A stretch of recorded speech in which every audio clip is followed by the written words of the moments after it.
Kaugnay pa rin po ng nangyaring sunog. Dito po sa Doña Maria Street, kumuha tayo ng update ukol pa rin sa isinasagawa nilang investigasyon. Makapiling natin live ang Chief ng Investigation and Intelligence Section ng Manila Fire District, si Senior Inspector Lucio Albarracin. Captain Albarracin, magandang hapon. Welcome sa QRT. Unang-una, sir, ito pong mga biktima, nagtamo ba sila ng mga burn sa katawan o ano ang estado ng kanilang mga katawan nung abutan po ng Manila Bureau of Fire Protection? May mga partial burn naman sila, pero ang majority talaga sa kanila, wala naman, hindi naman nagalaw nasaktan, pero initial investigation namin, ang ikinamatay talaga is suffocation. Maliit lang yung apoy, pero yung usok napakakapal. Ano po nakikita niyong dahilan na Captain? At naihirapan ho at nabigo ang mga biktima na makalabas ho mula doon sa nasunog nilang bahay? Ang pinakadahilan na nabigo at di na gawang tumakas sa trahedya is makitid yung bahay nila, maliit ang daan at saka yung exit nila na ginagawa nilang temporary exit papunta sa kisame, bagsak sa bubong sa kabilang bahay, ay dadaan pa sila sa maliit na hagdanan. Binabanggit ninyo sa akin, sir, nung pinahintulutan niyo ako makapasok doon kanina sa mismong fire scene, posibleng may kaugnayan sa kuryente yung pinagmulan na sunog. Ito, established na ba, sir? Initial na findings namin na allegedly, ang dahilan, electrical, pero kasalukuyan pa nga pinasuri pa namin yung mga possible na mga wire sa arson laboratory namin sa National Office para malaman namin kung ito ba totoo talaga galing sa ang pinagmula na kuryente o may iba pang dahilan. Anong proseso, Kapitan, ang gagawin ninyo para ma-figure out at makapaglabas kayo ng resulta ng inyong pagsisiyasat? Mayroon, kumuha po tayo ng mga sample ng mga wire tapos ipasuri natin sa Arson Laboratory section ng National Office po namin. At doon ay mga expert po tayo. Sila po yung magdetermine either positive or negative po ba ang nangyari na involve yung wire sa nangyari. Sa inyong investigasyon, Kapitan, natutulog ba ang mga biktima ng sumiklab ang apoy o papaano ho?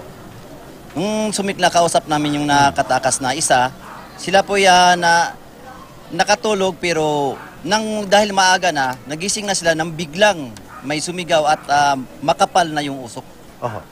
Dahil sa sinikap nilang makalabas, ang nangyari kasi nakalabas pa yung isa, nagtulakan, nagtulong-tulungan sila para itulak pataas yung isa.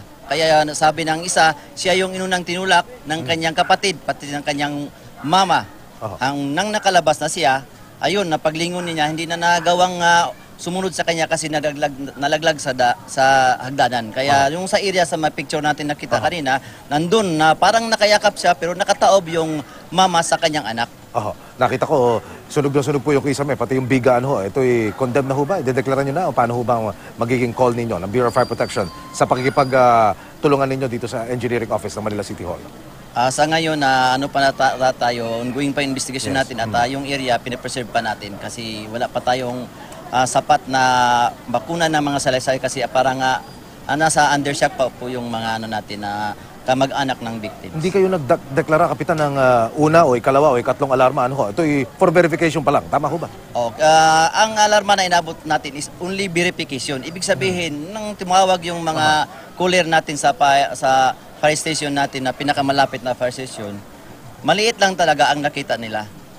Kunti lang, kaya ang dineklara ng Fire Ground Commander is only verification. Wala tayong first alarm, walang sikan, wala tayong tinatap na mataas na alarma dahil sa confine naman yung area, bato yung paligid. Kaso nga lang, yung nasa loob mismo ng incident is yung bahay, gawa siya ng light materials. Nasa looban, Kapitan, nahirapan ho ba kayo sa fire operation? Nahirapan tayo kasi nung una, masikip talaga sa loob eh. Pero nung kalaunan, gumawa tayo ng mga paraan yung mga firefighters natin hanggang sa naakyat at naagapan na hindi siya papasok at doon sa kalooban. Kapitan, hayaan niyong makamusta namin yung isa ring insidente na sunog dito naman sa 7 residential at commercial unit sa kanto ng Maceda at Espanya. Ano ho ang nakikita niyo naman dahilan dito?